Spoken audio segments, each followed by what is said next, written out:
So, welcome to the Eldership Niche. This is what we're going to be exploring today for the next hour. In terms of the structure of what this is going to look like today, and I tend to mix it up in terms of structure, but today I felt like it would be really good to just keep us as a whole group rather than go out into breakout groups.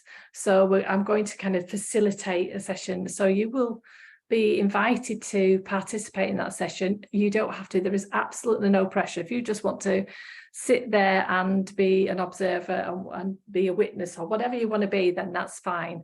So, but I am inviting other people to contribute as well if they feel called to. Hence is why I've got my little flip chart here. See, old-fashioned ways, I still prefer the flip chart so I can see all your lovely faces and work the flip chart at the same time rather than you all disappear off my screen. So I need to see your faces because you're so lovely people. So that'll be for the next hour. I'm just going to literally run through where this model comes from, why I love this model and have adapted this model a little bit as well to look at it from an eldership point of view. And then we'll go into kind of having a group chat about that and seeing what your thoughts are on that as well. And any views. I've got some kind of questions for you as well. One of the things I always do before we start is, and I do this in the morning before we fully gather, is just intuitively choose a poem or a quote that I feel, well, I don't feel, I just kind of intuit it in terms of what feels, what I'm called to. And today I was called to the book, and I don't know whether anybody's looked at this book called Come of Age, which is by Stephen Jenkinson. It's a heavy book on eldership from a Western guy's point of view, but if you've not come across Stephen Jenkinson, I would invite you to. He is a very unique guy and has got a really interesting background, and found himself in kind of the eldership space through his what he calls through the death trade. So he became responsible in Canada for a group of hospices and learnt a lot about the way the Western world was viewing death, which wasn't particularly good. So he was very inspired to then write about what he'd experienced, but also put his own expertise that he has around theology and history and so on. So just an interesting book. If you're really drawn to it, I would highly recommend his audio version of it, because his voice is he's a very much a poetic kind of writer, and so the resonance in his voice is beautiful. So he's good to listen to as well, and very a dry wit. So he has mentioned in his book, and I just intuitively opened it at this page this morning. He's mentioned a poem by Rumi, which I hadn't actually heard of this poem. So I've heard of a lot of Rumi poems, but not this one. So this is the poem for today's session, which is called Praising Manners. Praising Manners. So it's by Rumi, but it was translated by Robert Bly. We should ask God to help us toward manners. Inner gifts do not find their way to creatures without just respect. If a man or woman flails about, he not only smashes his house, he burns the whole world down. Your depression is connected to your insolence and your refusal to praise. If a man or woman is on the path and refuses to praise, that man or woman steals from others every day. In fact, is a shoplifter. The sun became full of light when it got hold of itself. Angels began shining when they achieved discipline. The sun goes out whenever the cloud of not praising comes near. The moment that foolish angel felt insolent, he heard the door close. So I'll read that again. We should ask God to help us towards manners. Inner gifts do not find their way to creatures without just respect. If a man or woman flails about, he not only smashes his house, he burns the whole world down. Your depression is connected to your insolence and your refusal to praise. If a man or woman is on the path and refuses to praise, that man or woman steals from others every day. In fact, is a shoplifter. The sun became full of light when it got hold of itself. Angels began shining when they achieved discipline. The sun goes out whenever the cloud of not praising comes near. The moment that foolish angel felt insolent, he heard the door close.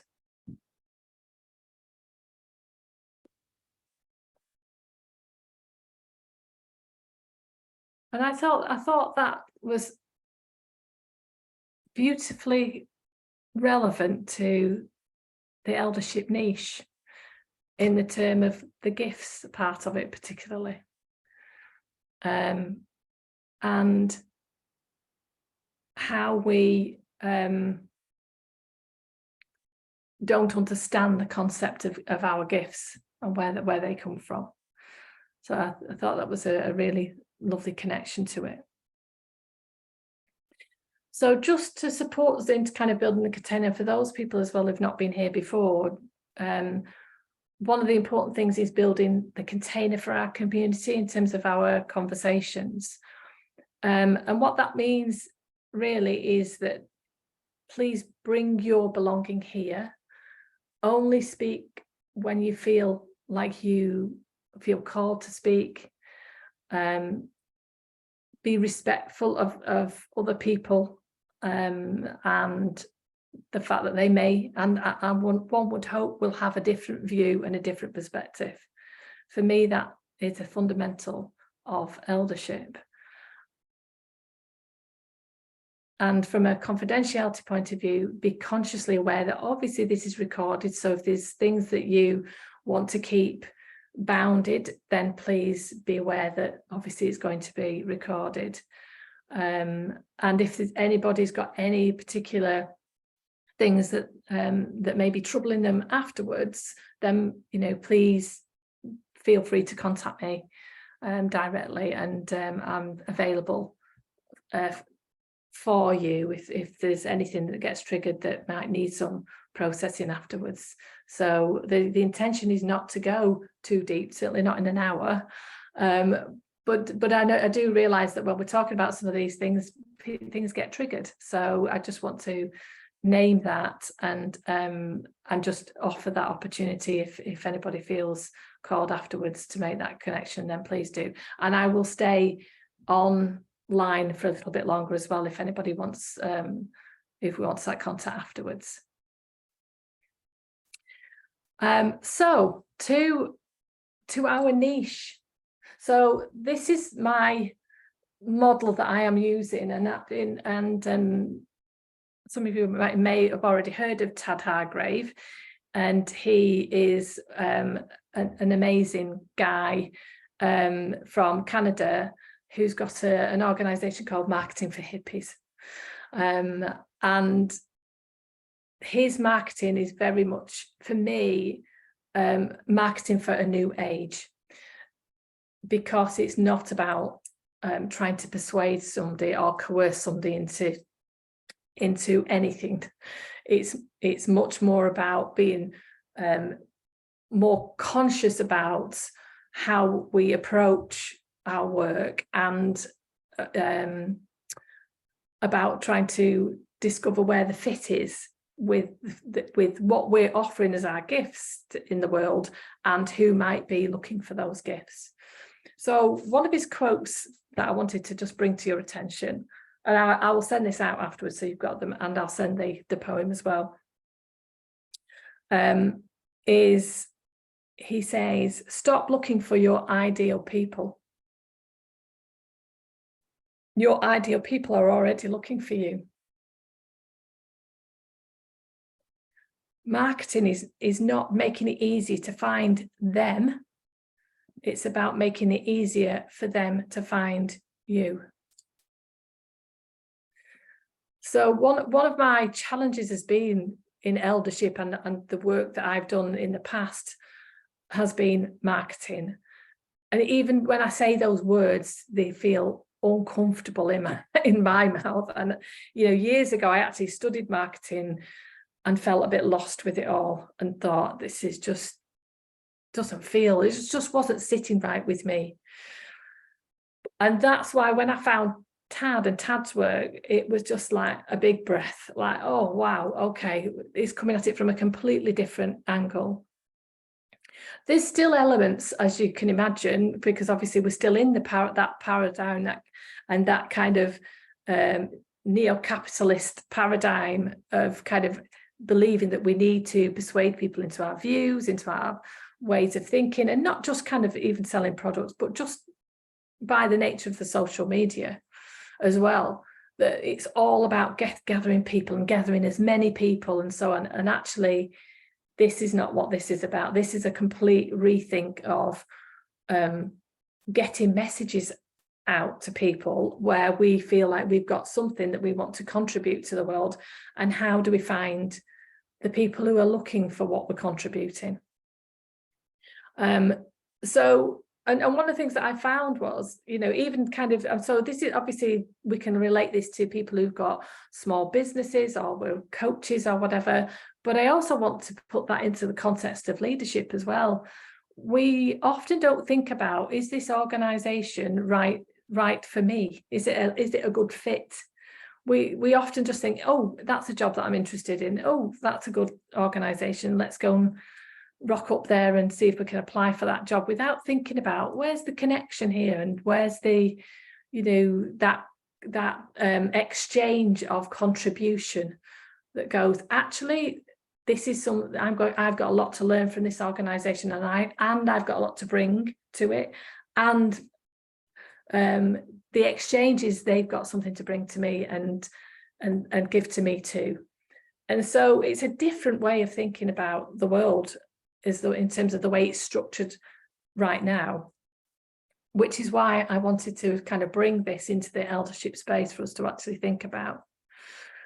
So Tad talks about these 3 areas of niching, and I'm making a case for niching. I've met so many people who go, oh no, don't niche, and even the kind of niching from a leadership point of view, don't niche. But if you think about how many people are on the planet, how could we possibly think that we could get to everyone? Or why would we want to get to everyone? We need to be finding our people. Now, in my experience, when I first started thinking about this, I found the people that I was most aligned to from an adapted perspective, not an authentic one. So this is not a straightforward, I outline what I feel is my people, and they will then show up. Often what we're doing is attracting people who are part of our adapted, older version of ourselves. So this is a journey. This is a kind of think of this as almost like a piece of marble, and we're chipping away to get to the niche. It's not kind of an overnight thing. I personally kept hoping that it would just like, in a transformational way, just the whole niche would just appear in terms of finding my people. And actually that's not the journey. The journey is a constant chipping away, feeling like, is this a fit? Is this what I'm offering? Is that what I want to be offering? Are these my gifts, or are they my adapted survival parts of myself. So kind of just to give you an example, you know, kind of one of the gifts that I've always had is in conflict management. So I would often get called into conflict situations, often when they weren't overtly conflict situations. So they didn't kind of come to me and say, this team or our exec group are in conflict. Could you kind of step in and support us in resolving that? It was often couched in some other term, you know, like we need to do some team building, or we want you to do a session on this or that or the other. But underneath that was this that was bubbling away. And so it's often, but the nature of kind of my gifts, because of the wounds that I've got within my own ancestral system, was that I'd adapted gifts to deal with conflict. So as a pattern in my own family system, I was triangulated with my parents. So I was constantly making sure that if you like, there was peace in the house. And that's the role that I took. I was vigilant, I was hyper vigilant, sorting those things out. But we never talked about what the conflict was. It was just there bubbling underneath the surface. In fact, I probably, as a metaphor, I'd probably put it as the Cold War. You know, almost like you knew there was something underneath the surface, but you couldn't quite put your finger on what it was. So it wasn't like overt conflict. And I remember when I first started working in a deeper way with Gestalt, and you had to draw a picture of where you were in that moment. If anybody's done kind of Gestalt therapy, I was asked to draw this picture of kind of where I am in the present moment. And I remember drawing a picture of the sea and a nuclear submarine under the water, and a boat, a little boat floating on the top. And that was what my family system felt like to live in. And so unconsciously, I was drawn to working in that field of where there's things underneath the surface that not being spoken about, maybe not even being consciously aware of, that were bubbling away, that when I stepped in, I, if you like, helped support and bring to the surface, which was great when I, you know, when I had the capacity to deal with that. But I often found myself in not having that capacity to deal with it, and having the fallout of that, which can happen within the triangulation pattern, where one of you becomes the scapegoat and you're put into a situation where you're excluded, which was also a pattern for me.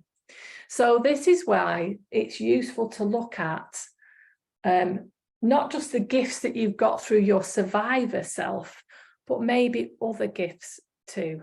So if I kind of flip that now in terms of the gifts that I have now that I do in a different way, is that I wouldn't necessarily step into anything now without knowing that there is going to be those hidden things, and making the people aware that there's probably going to be hidden things here we need to explore.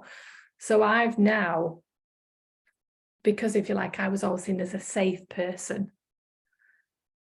And that is a part of my gift, in terms of that, creating a container where people feel safe is now part of my gift. But I feel like I use it in a different way, is the point I'm trying to make. It's used in a different way now, and much more around kind of my niche. The other thing that I also think that we don't think about when we think about ourselves is what our vibe is. And again, how much do we adapt our vibe to belong to the systems that we're in? So, you know, if I think, again, using myself as an example, I came from a professional family, if you like. My father was a police officer, detective. My mother was a teacher. So everything was kind of professionalized in the way we used to approach everything. At heart, I'm a hippie, and if you've not worked that out, then but that's kind of where I'm very much a free spirit. So kind of having to kind of put a suit on every day and kind of polish myself up to look very sophisticated in an organization, I enjoy doing from a performing point of view, but not from a reality point of view, in terms of how I was therefore not really being met in my true self. And plus the fact, they often had to deal with me when we started working together, because of course I'd be, as they used to name me, as a tree hugger. You're a tree hugger. So I kind of get into this corporate setting, and then very quickly it became very clear that I was a tree hugger. Most of them could roll with that, so we were okay, but some people couldn't. So sometimes we're not very honest about our vibe, because we attach our vibe to systems and think, oh, that won't be acceptable here. That won't, when I show up here, that's not going to be acceptable. And that can show up in different ways.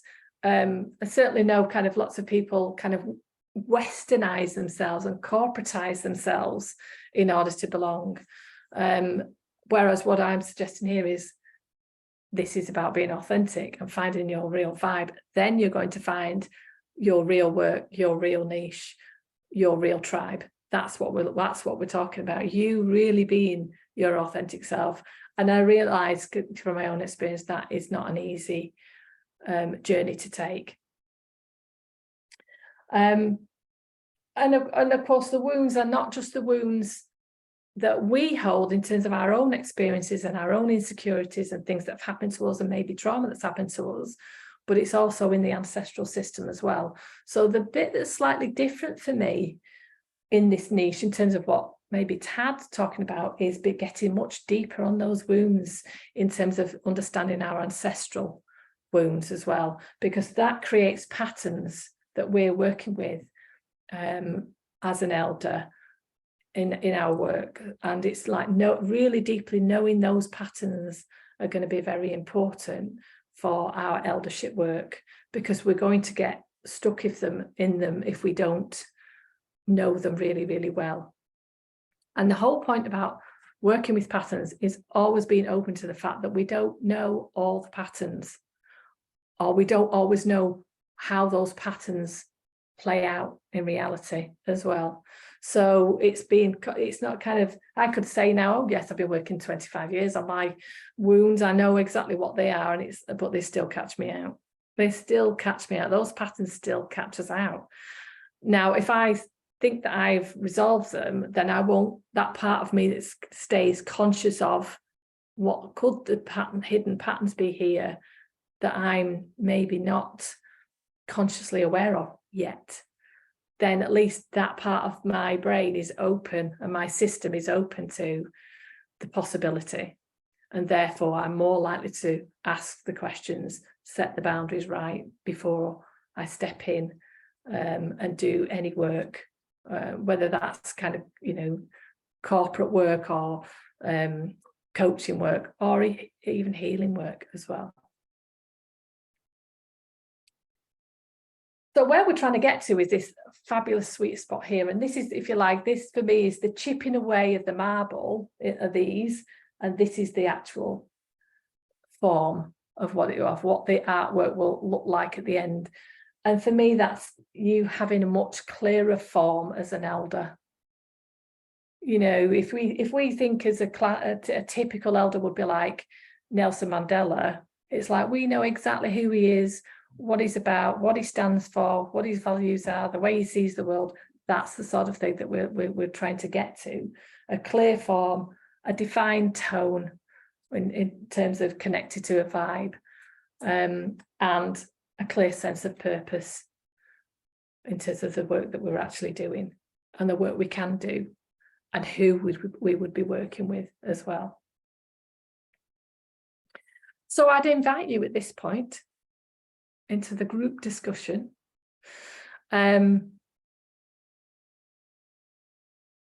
any thoughts you have on niche, any experiences you have on niching, any thoughts you have about niching, I would be really interested to explore with you. So either kind of raise your hand, or and either do it kind of on the computer or just raise your hand. We'll do it the old-fashioned way, whichever way you want to do it, and then take yourself off mute.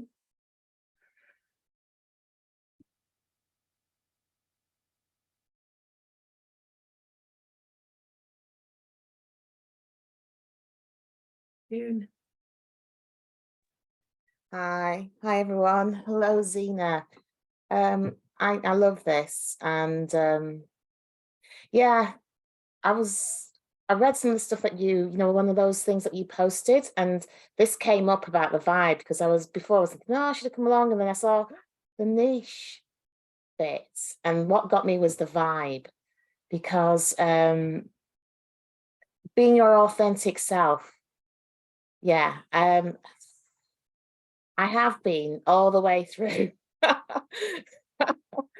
through my life and corporate life, and it has been hell, as you know. But I'm really glad I've clung to it, because it has helped me to recognize what my niche is, and I'm coming towards my corporate days now. And one thing that I have started to do, which is brilliant, is taking into account, and I love this, the aspect of the wounds, you know, my ancestral sort of background, and how that has formed how I look at my corporate position, and my position within my work, and realizing that it's not about me. It's about what I'm bringing through, and how to, and the gifts from that is to actually see that, and that there are a collection of people who have that's not the similar outlook, but they have those wounds as well, and not to, no, I'm not saying not to concentrate on those wounds, but to bring the gifts that those wounds have actually brought through, which is the big word resilience, you know, and strength and courage, and being there, and actually being authentic in a sea of conformity, so to speak. So this is great. I love this, because it's really now helping me towards my next phase of life, and harnessing this eldership aspect, because I am an older lady, you know, it's cool. I'm bringing all that through with a purpose. So these three things, and it's wonderful how it's defined, because I do work very well with frameworks, and that's what I need, because I'm a hippie. I'm a cyber hippie, that's what they call me. So it's really cool to have this framework to bring through a into the next phase of my collective, well, of my life, really, work and otherwise, which I see all as one. Actually, I don't see work anymore and life. I see it all as my next continuum. So thank you for that. Very clear. Thank you. Thanks, June.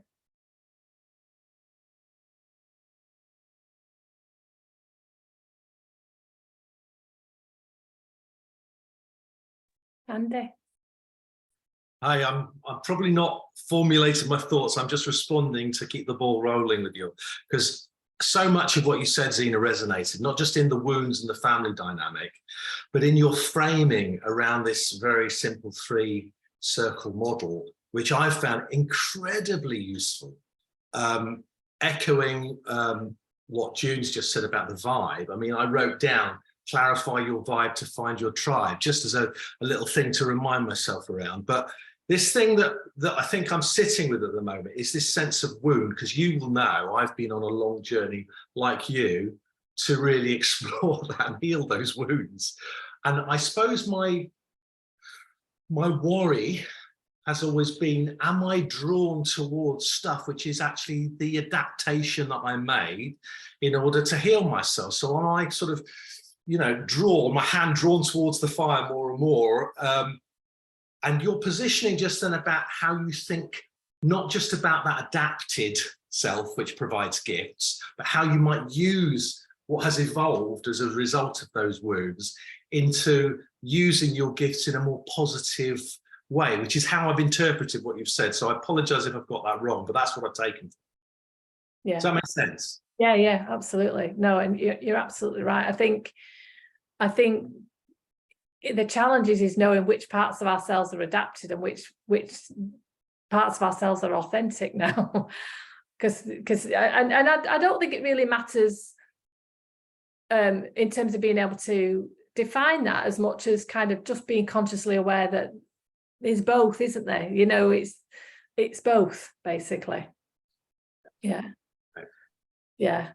And I think kind of, you know, knowing I've known you for a few years now, Andy, as well, and I can feel more and more your vibe emerging, which is fantastic, because for me there's so much energy in that vibe, and it's like, you know, I've been on a journey with June as well. I watched June kind of bring her rebellious self to the corporate, which has just been delightful to witness.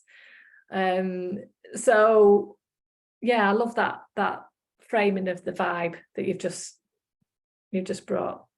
And what did you say? Clarify your vibe to find your tribe. Oh, I love that. Yeah, you'll be quoted, Andy. Thank you for that. But it's so true, isn't it? And I think for me, that only happened when I started to do my little drawings and write what I actually thought, what I actually think, my point of view.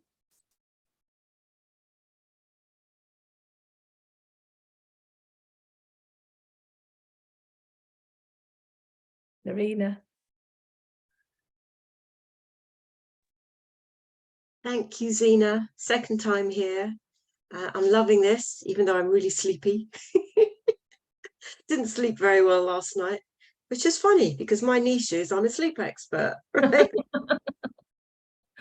That's what I do. Just keeping it real, Narina. Keeping it real. So there I was meditating at 3:32 this morning. But so that's the wound that's led me to my gift, if you like, as being called a sleep expert. But I know that sleep isn't about sleep, it's about life, right? So really what I'm doing is talking to people about life. And that's the thing. And I'm like Andy, I'm formulating my ideas as well as I speak, because I have been flailing around, as your beautiful poem. So I'm going to look forward to receiving that from you. It's been a bit of flailing around because I've conformed for 25 years as I did my healing, and I started going into areas, being almost invited to go into areas where I could give from that place of my healing of my wound. What I started to realize as I've stepped into my eldership is that the fun and joy got a bit squeezed out of me, you know, in these corporate environments. And now it's coming through big time. And so my niche is I think it's quite broad, unless I'm misunderstanding your definition of niche, but because everyone sleeps and everyone wants to talk about sleep. So I could be speaking in a very, very sort of rigid corporate environment one week, and then I could be speaking at a festival the next weekend. Or I could be speaking at a school, you know, because everyone wants to be talking about, everyone wants to know about sleep. But for me, a vibe that's coming through loud and clear, and I love this model, is a desire to spread a message of joy under the guise of talking about sleep. You know, it's kind of like my golden ticket. It takes me in there, but then I get to go in and talk about all sorts, especially sleep. And I've had 3 keynotes that I've done recently where one of them I didn't feel enabled to be joyful. This is in the last few weeks, and I feel it in my body. It's somatic. It's so somatic when I'm not in my vibe now. Mm-hmm. Mm-hmm. And as I've stepped more and more into eldership, the more inauthentic I am, the more it catches. It gets stuck in my body. I don't know if anyone else is experiencing that somatic suppression of vibe, how it can show up.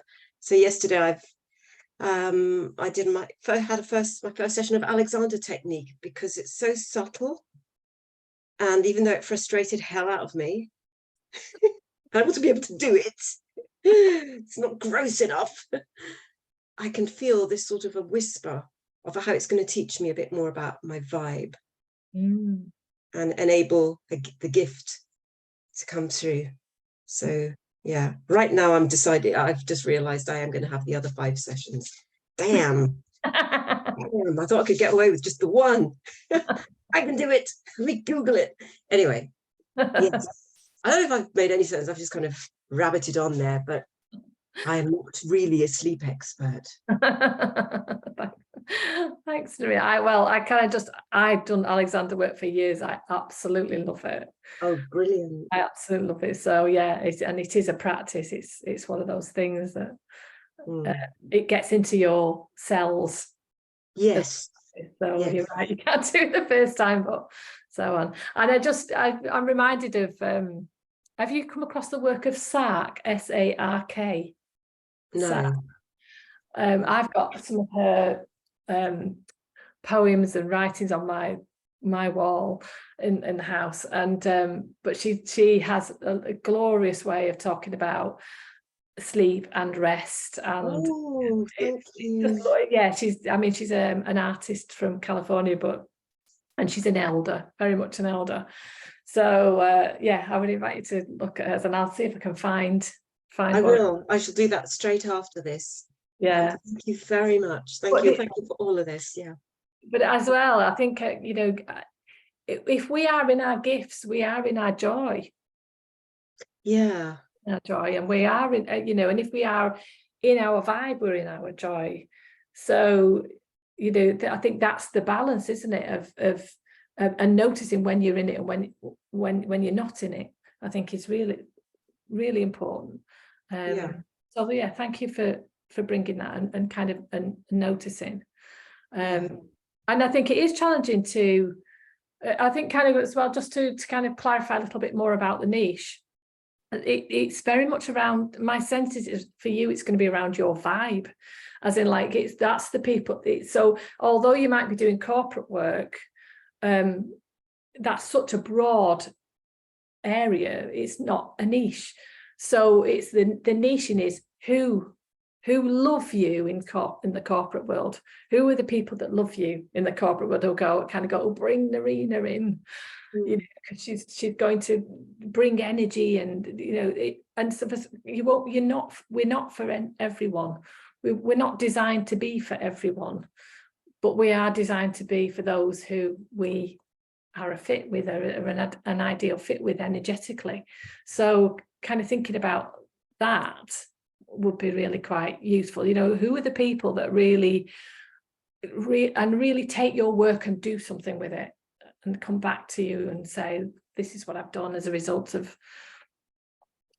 hearing you and listening to you or reading your books. I think those are the people that they're your vibe tribe, to use Andy's saying, that they're the people. And so to maybe just listen out a little bit more for who are those people, because those are the same people who work in the corporate who turn up to the festival. Yeah, I mean, the corporate, I get a lot of love from the corporate environment as well, because there's so many people who are exhausted and tired. And it's who in the corporate, do you know what I mean? It's what kind of the people are in the corporate, so I mean, just to kind of give it an example for me is a couple of years ago I made a conscious decision that I was just going to go in the corporate world. I was just going to dress how I wanted to dress. So I was not going to go into kind of trying to fit in at all. And I bought a pair of Doc Martens with all sorts of gothic graffiti all over them. So these weren't just like an ordinary pair of they were like in your face Doc Marten boots. And I kind of, when I got asked to kind of come and talk to them about the work that I did, I actually went on the first meeting with a pair of ripped jeans and corporate and Doc Marten boots, and they were like, oh, we weren't expecting you to look like that or to be dressed that way.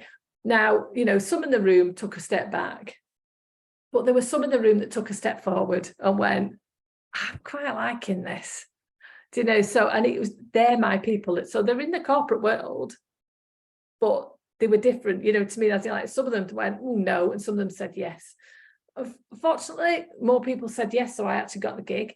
But do you know, to me, sometimes, but I made a conscious effort that I'm going to hold to that as a boundary, because actually there's no point in me dressing up being something that I'm not, because actually that is, you know, there is that rebellious energy that I'm going to bring, because I know that transformation doesn't happen without rebellion. There has to be that rebellious energy, but it's a rebellious energy in a positive way.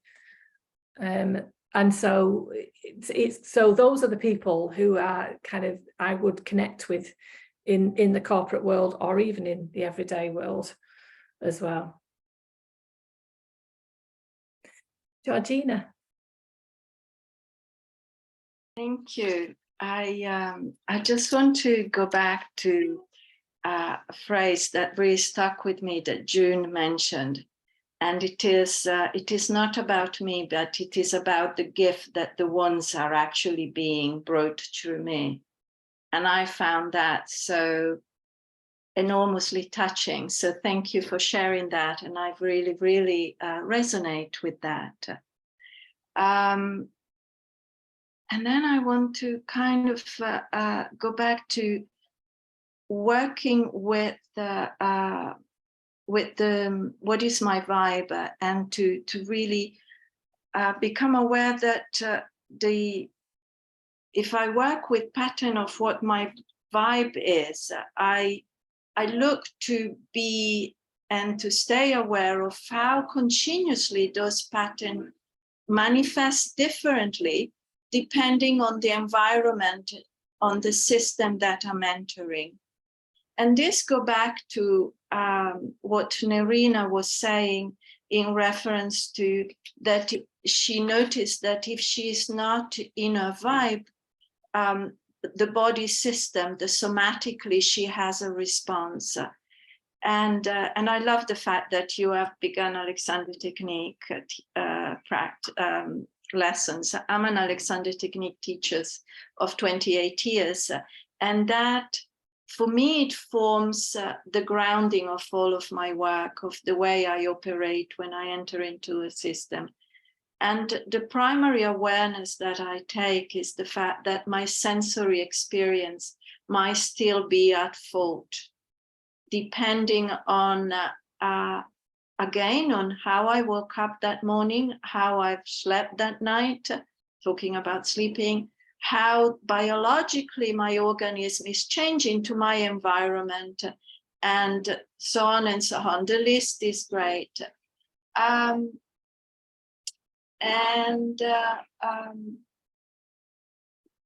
So I guess when I've known that I have found my niche is when I'm having a sensory perception that makes me feel like I am at home. This is a space for me where I can be speaking from, that I can be speaking with honesty, that I value my truth and I know my truth is being heard.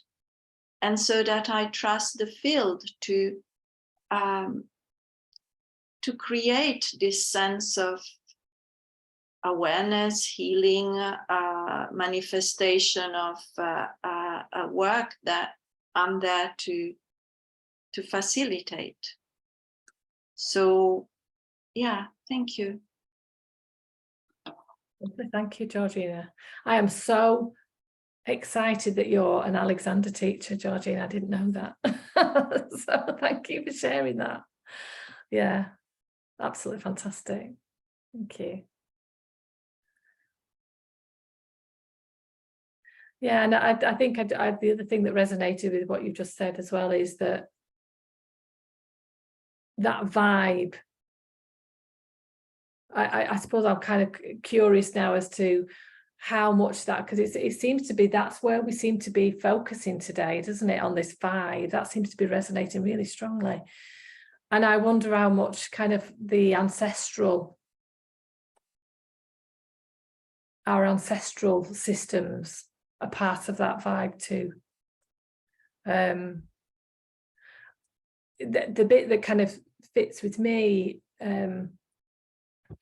is thinking about that kind of, you know, my ancestral system is very much working class northern. So that's in my vibe very strongly. As well. Yeah, Georgina. Absolutely. I mean, our ancestral vibe is in every single cell of our body. It's part of our epigenetic, and we carry it with us continuously. And at times, I personally sense that the reverence that I have towards my ancestor is not, I'm not quite sure how I'm going to put it, but it's, or how it's just something that I'm thinking now, but it's like the reverence of my ancestor is recognized by me, by my presence, by what I'm bringing to the table. But then how do I know that has been seen and heard? And I guess that is where how the otherness sees me and my ancestral field, and how does that influence the quality of the reverence that I have for my ancestor, and how does that influence the field in that moment? Yeah, I know what I'm, I hope it makes sense to you all. No, thank you. Yeah, Georgina, thank you. That's so, yes, leaves me with a lot to think about. And I'm sure others too, but thank you. So we're at the end. We're coming to the end of the session. So if there's anything that anybody particularly wants to bring, we have probably got another minute to do that before we close. I think just to kind of summarize, I'm starting to be quite excited about this idea of exploring vibe more from an eldership perspective. And just so to make you aware, I mean, I know I'm making you aware on my emails, but I'm going to be doing a 6-week program around ancestral patterning and understanding that in terms of, so now I'm kind of thinking, oh, perhaps we'll put something in there around vibe as well, so to explore that as well, but I'll send some more details out later on. I'm just checking in. So Richard has just asked, does the eldership worldview take a position on truth? Does it view truth as objective or subjective? That's a really good question. Thank you, Richard. Zena, I've just got one thought. Emma. Yes, please do. You know, I was also, when you said I noticed we're all coming in through vibe today, I'd been sitting in my body with noticing that, and noticing that was my access point too, and being curious about it. And I noticed when I've used other models that have got, say, different language, more conventional language like tone, I can enter the model through that. I guess I'm just sitting thinking that when I connect to the word vibe, it's so embodied. So it feels like a point I can access. I'm thinking of the wound. If we're looking systemically, I often need somebody to be outside of my system to help me see. And gifts, whilst I can imagine what they are and have had feedback about some of that, again, it seems to me that it's a little bit more outside of me, not quite as accessible. So that was just my observation. I was sitting thinking, well, if I really sit in my vibe and feel that, how might it help me answer the questions in the other spaces? Wow, that's lovely. And yeah, it resonates with me, Emma, what you're saying about that, the way in terms of way into the model, the vibe feels the most, I can't remember the words you used, but very much the kind of the connection. I feel yes, it's kind of you know it through your body. your body. Thinking about or trying to see a pattern. Yeah. I love that. Thank you. Wow, what amazing sharing. Thank you. And I know, Richard, some people have been kind of responding to you in the group about truth as well. So for me, I'd go with the subjective to answer that question about truth, but it feels like what feels true to me. So certainly the work that I do, and I know some others do here around systemic work, is trying to get to kind of what feels true from your own personal perspective when you're kind of working in the field. So one person's truth may be different than another person's truth is and honouring that truth as well. Big subject, truth. Very big subject. Lovely. Thank you everyone. So I'll draw this to a close. If anybody wants to say anything before they leave, then do. Next one, August the 30th. So these happen every month, the last Wednesday of every month, for those who don't know, at the same time, 12:30 to 1:30. Similar format. I tend to have a theme, although now and again we'll just kind of come together and to explore each other's kind of where we've come from and everything else. So it tends to be quite fluid. My sense is that the vibe will be on the agenda. I think possibly maybe and exploring it maybe from a different perspective as well at some point. So thank you for that. And also I'm kind of going forward in the next couple of months, we're going to be talking about grief as well and the different forms of grief. Just so that, again, because that's a perspective from the foundational aspect of eldership as well, being able to work with grief. So thank you so much, everyone, for coming and being so engaging and here and present. So thank you so much for that. Have an amazing month, and I hope to see you all soon. Take care.